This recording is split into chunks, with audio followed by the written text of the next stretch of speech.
Hello everyone, नमस्कार। कैसे हैं आप लोग?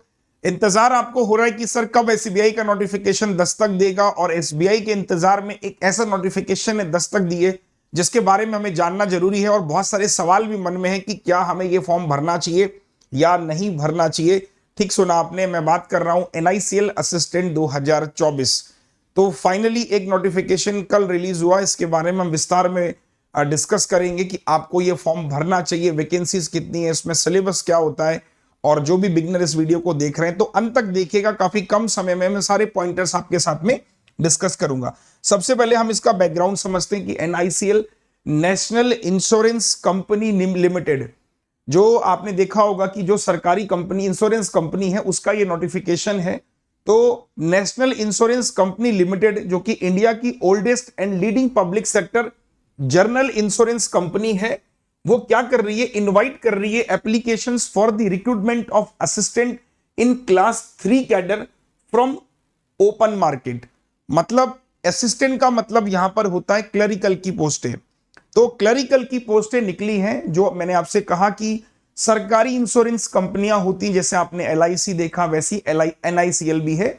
तो इसके जो फॉर्म हैं वो आ चुके हैं।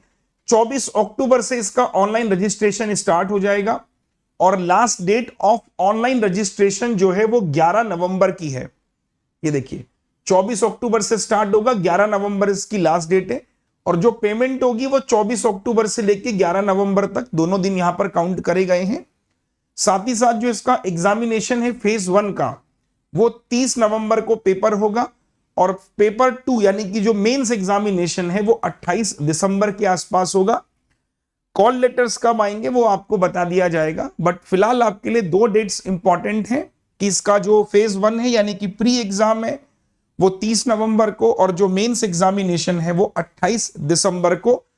30 नवंबर के हिसाब से नवंबर के पूरे 30 दिन और अक्टूबर के आपके 8 दिन मान लो, तो मोटा मोटा वही इसके आसपास 38 दिन का टाइम है आपके पास में इस एग्जाम को तैयार करने के लिए।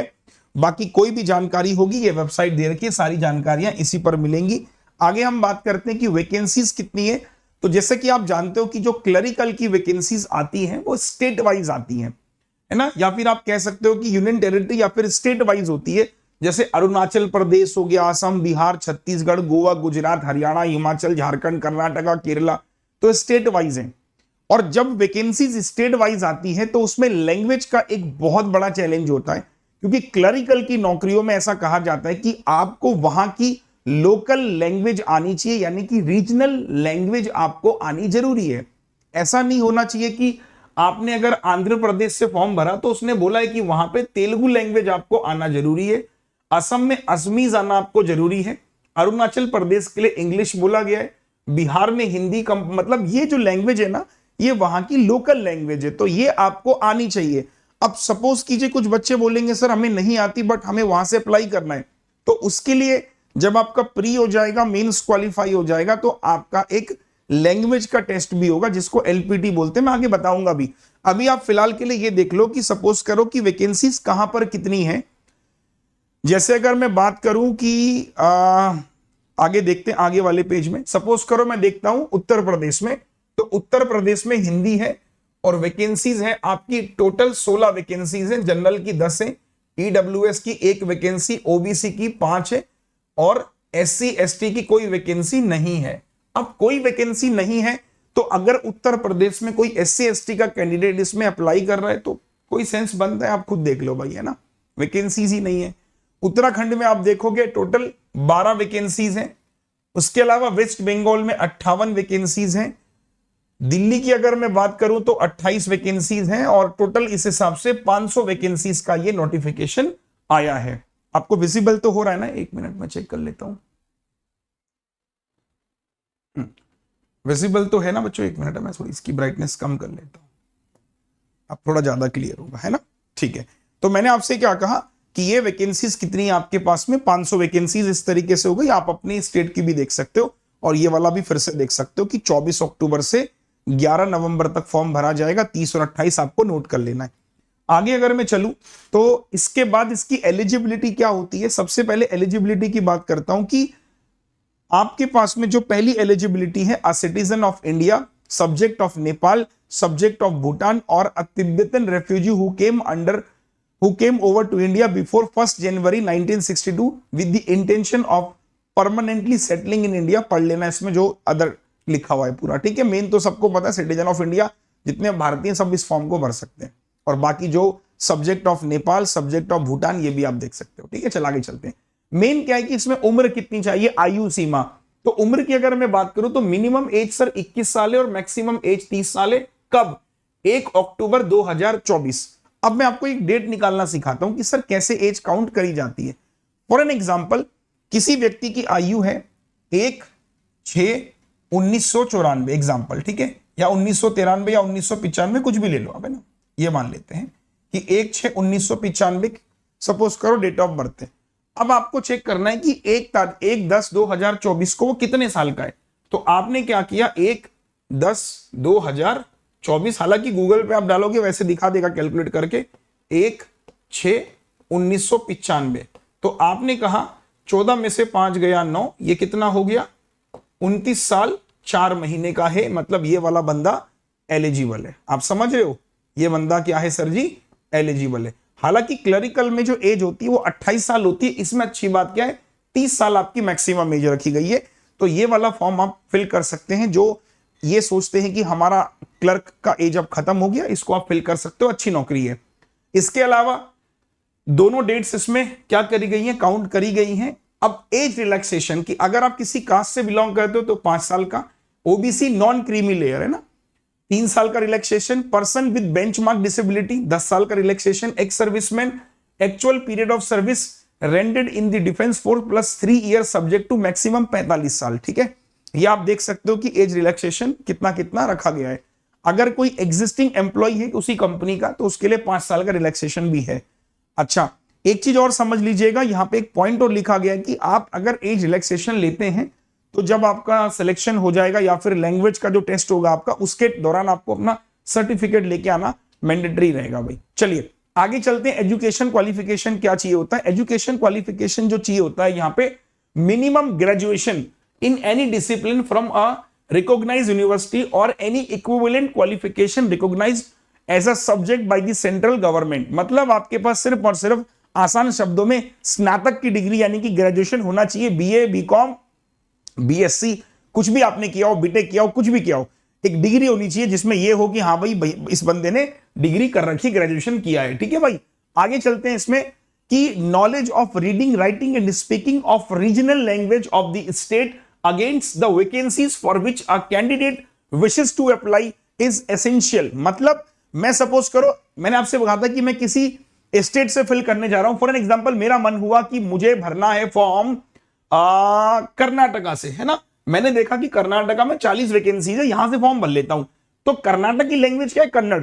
तो कन्नड़ मुझे क्या होनी चाहिए, अब सुनिए, उसने बोला है पॉइंटर्स में, कन्नड़ जो है मुझे रीडिंग पढ़ना आना चाहिए, राइटिंग लिखना आना चाहिए, और स्पीकिंग बोलना आना चाहिए।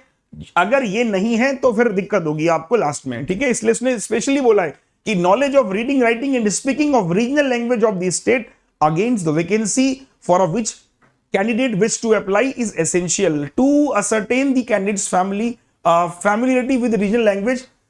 Test will be conducted before the final selection. अगर उनको ऐसा लग रहा है कि आप उस लैंग्वेज में कंफर्टेबल नहीं हो तो आपका टेस्ट भी होगा, जिसमें टेस्ट देके आप बता सकते हो कि हाँ भाई मेरे को ये लैंग्वेज आती है।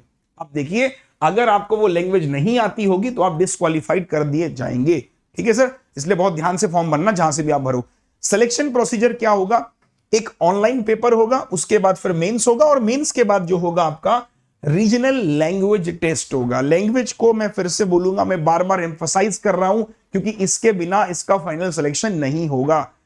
अब बात करते हैं सबसे पहले प्री में क्या आता है। प्री में आपके पास वापस से 3 विषय आते हैं, अंग्रेजी, ऑब्जेक्टिव, ऑब्जेक्टिव, ऑब्जेक्टिव मतलब टिक मार्क वाले क्वेश्चन, है ना। ऑब्जेक्टिव का मतलब क्या है कि टिक मार्क वाले क्वेश्चन होंगे, सब्जेक्टिव नहीं है, मतलब लिखना नहीं है, आपको ऑप्शन दिए जाएंगे 5 या 4, उनमें से टिक करना होगा।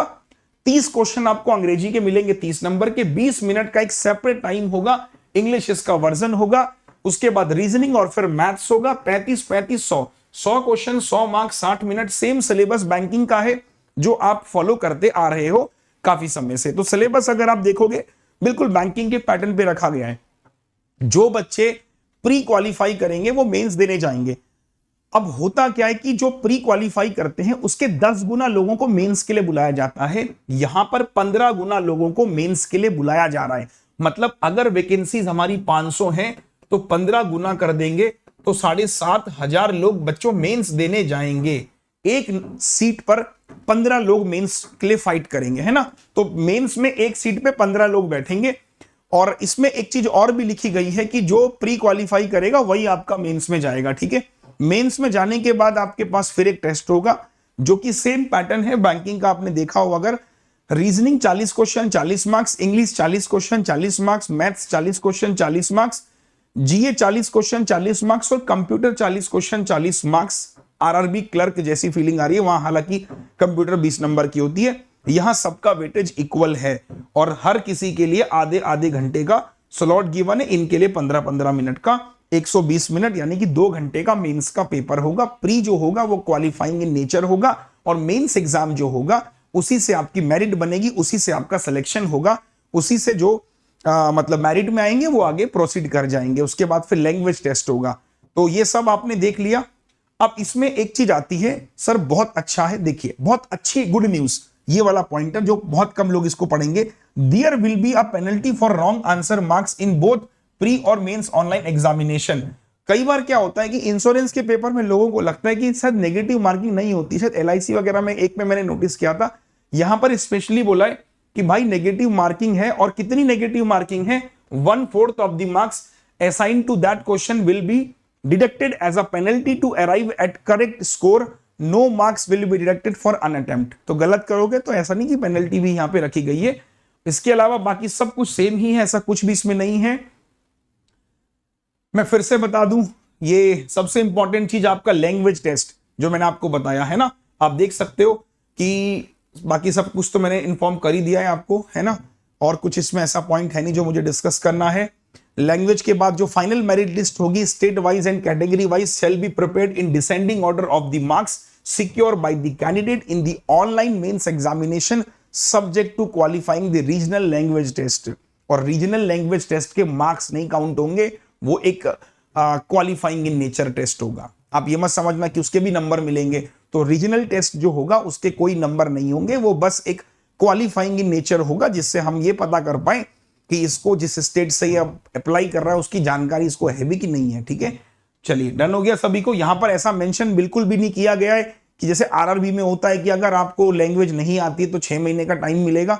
यहां पे उसने साफ साफ भी बोला है भाई साहब कि जो है अगर नहीं आती होगी तो डिस्क्वालीफाई कर देंगे, ठीक है सर, सही है ना। तो इसलिए ध्यान रखना कि इसमें वो वाला पैरामीटर नहीं कि 6 महीने का टाइम, साल भर का टाइम मिलेगा कि आप सीख लो, ऐसा कहीं लिखा तो नहीं है इसमें, बाकी मैंने देखा ना हो तो एक बार आप भी पढ़ लेना इसको, ठीक है। बाकी ये सब हो गया। प्रोबेशन पीरियड को लेके काफी कंफ्यूजन होता है कि सर इस फॉर्म को भरेंगे तो कहीं ऐसा हो कि बीच में हमारा सिलेक्शन हो जाए तो ये छोड़ना पड़ेगा, तो क्या करें। ऐसी सिचुएशन कई बार लोगों के मन में आती है। पहले तो मैं आपको समझा दूं कि ये हो या कहीं भी हो, हर नौकरी में एक प्रोबेशन पीरियड होता ही होता है।